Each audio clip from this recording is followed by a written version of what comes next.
Hello and welcome to the Learn English Lab. I'm Mike, and today we're going deep into something I think we've all had to deal with at some point, job interviews.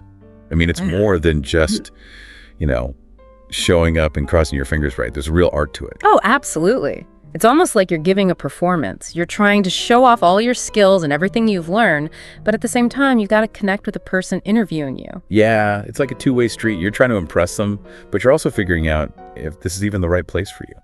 And to help us navigate this whole job interview maze, we've got the fantastic Sarah here. Welcome, Sarah. Thanks, Mike. Glad to be here. So, Sarah, we've got a mountain of research here, articles, tips, even some AI tools we can use. What really stood out to you from all this? You know what surprised me is how much emphasis there is on getting ready before the interview. It's not just about having your answers ready. It's about having a plan to stand out from everyone else. So it's more than just,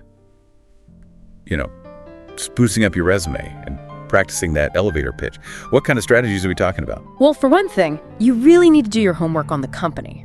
And I don't just mean skimming their website. I'm talking a deep dive, understanding their values, the projects they've done recently, even checking out their social media. Right, you want to show them you're really interested, that you've taken the time to learn about what they do. It's like, you wouldn't go on a date without checking out their Instagram first, right? No, maybe not checking out, more like doing your research.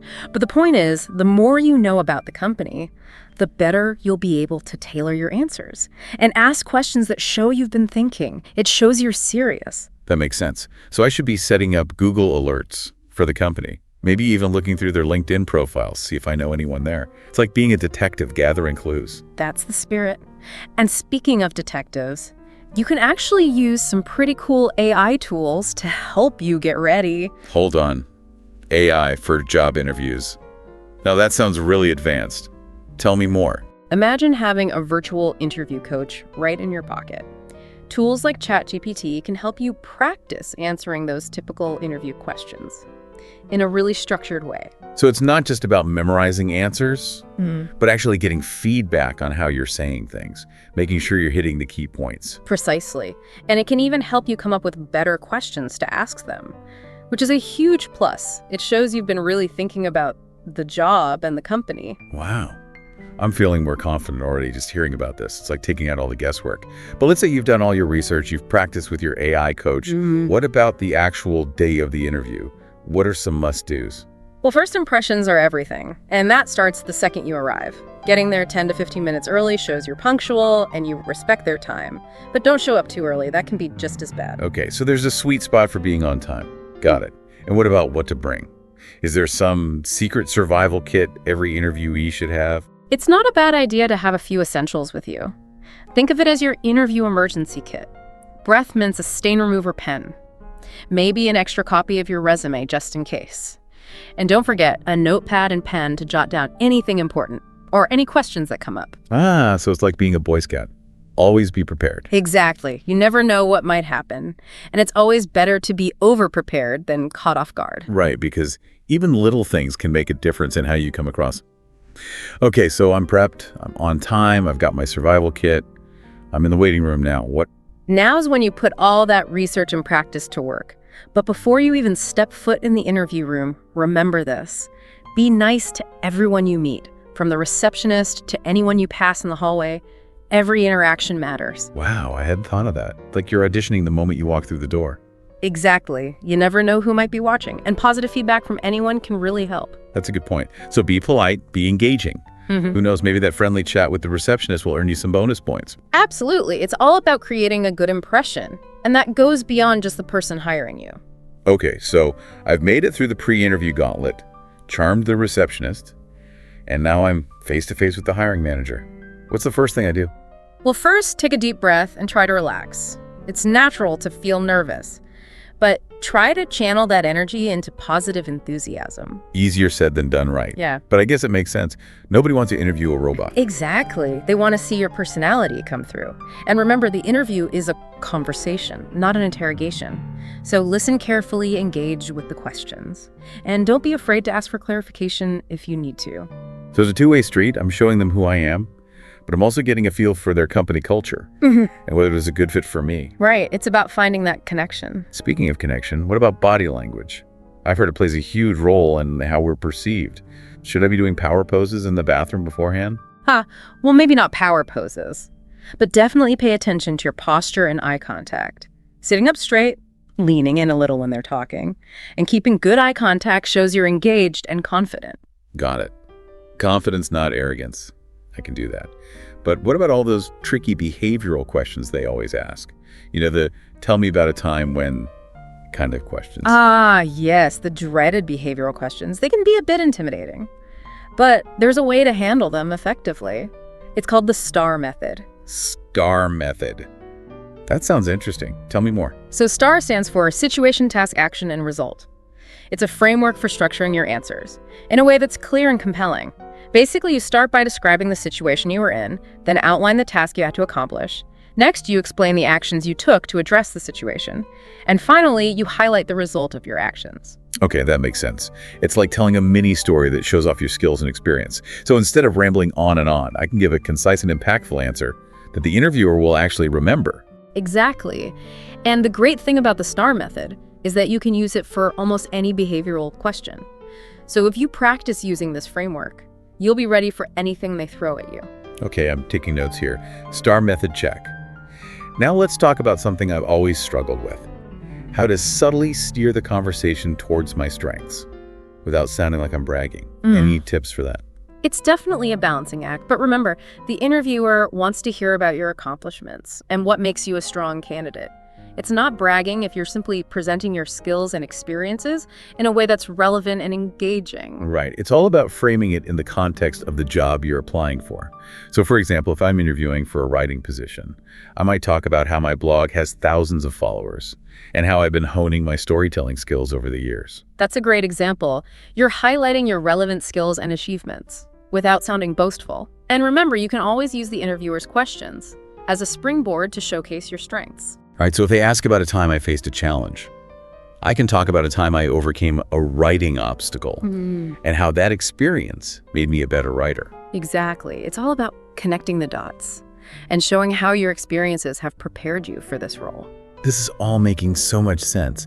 It's like you're taking the mystery out of interviews and giving me a clear roadmap to success. That's what we're here for. We want you to feel confident and prepared going into your next interview. Well, I definitely feel more equipped now than I did before.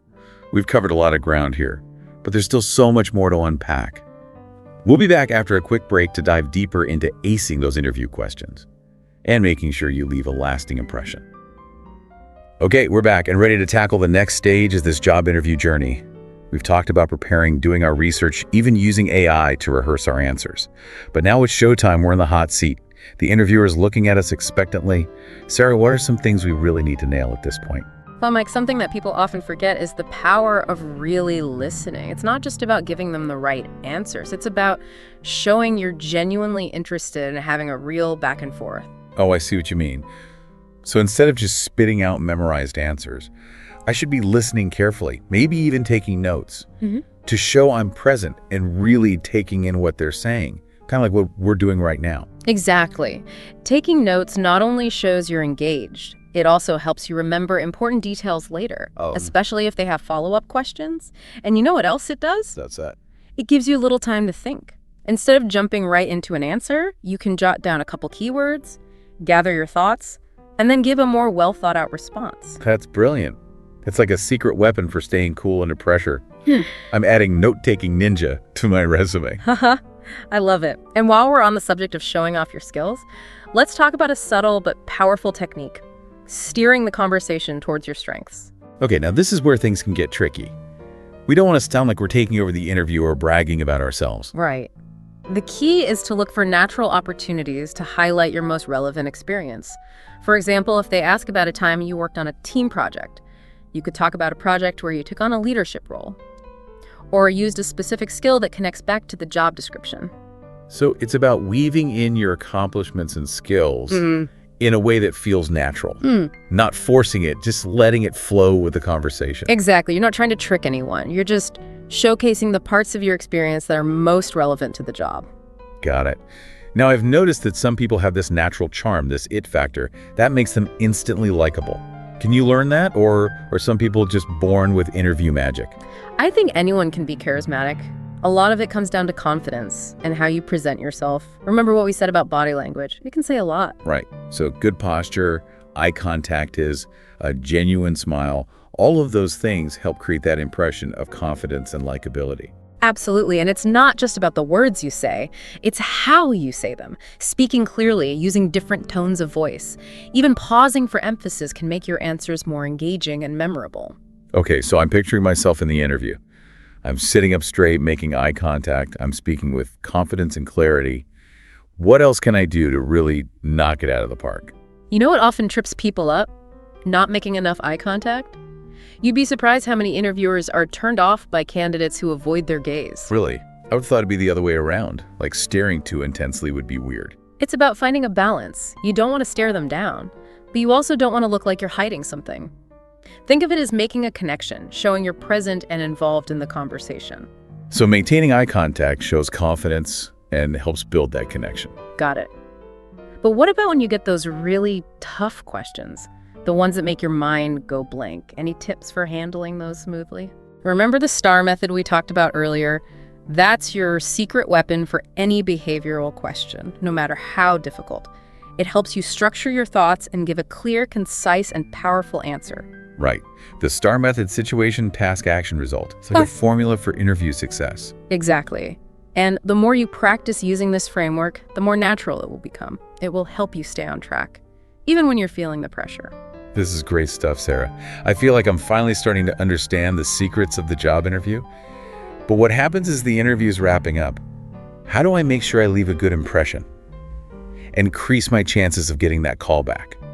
This is where I always feel like I mess up. I'm so relieved it's almost over. I forget to actually, sell myself one last time. It's like a big finish, right? You want to end on a strong note, and this is where those insightful questions you prepped earlier can really shine. Oh, right. Not just when can I start, but real questions that show I was paying attention to everything they said. Exactly. Asked about things that show you understand the role, the company's goals.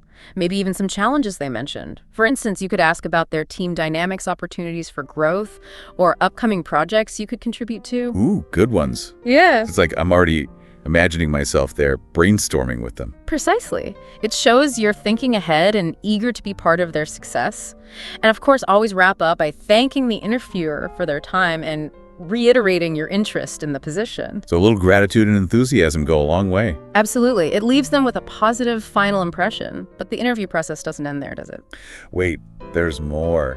I thought I could finally relax. Almost. Don't forget the all-important thank you note. Ugh, thank you notes. Ah. They feel so old school, like something my grandma would make me do. I know, but believe me, they still matter. It shows you're professional and that you genuinely appreciate their time. Plus, it keeps you top of mind with the hiring manager.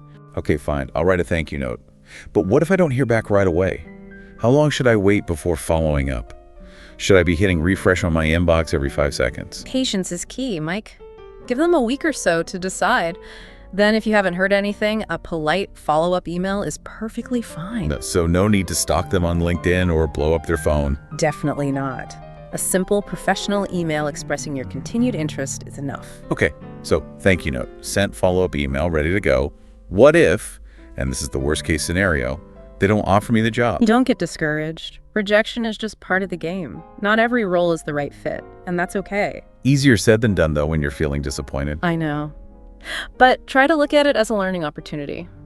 What can you take away from the interview? What could you have done differently? Maybe even reach out to the hiring manager and politely ask for feedback. Okay, so instead of feeling sorry for myself, I should use it as a chance to grow and improve my interview skills. Turn that rejection into fuel for my next interview. Exactly. And who knows, the next interview might just be the one that lands you your dream job. You've given us so much to think about today, Sarah. It's like we've uncovered all the secrets of the interview process from the very beginning to that final follow-up. I hope so, Mike. Remember, confidence is key. Believe in yourself, showcase your skills, and don't be afraid to let your personality shine through. Let my personality shine. I love that, because at the end of the day, that's what makes us unique, right? Absolutely. Authenticity is always a good thing. And you know what? Some of these interview skills we've talked about can actually help you in other areas of life too. Oh, that's an interesting thought. Like what? Well, think about it. Active listening, communicating clearly, being able to tell a good story. These are valuable skills in any situation, whether you're networking, giving a presentation, or even just having a casual conversation. Wow, you're right. It's like we've discovered a secret code for success, not just for job interviews, but for life in general. Exactly. So go out there, rock those interviews, and remember, you've got this. That's right. Thanks for joining us today, Sarah. Your insights have been incredibly helpful. And to all our listeners out there, thanks for tuning in to the Learn English Lab. Don't forget to like, share, and subscribe to our channel for more deep dives into all sorts of interesting topics. Until next time, keep learning, keep growing, and keep shining.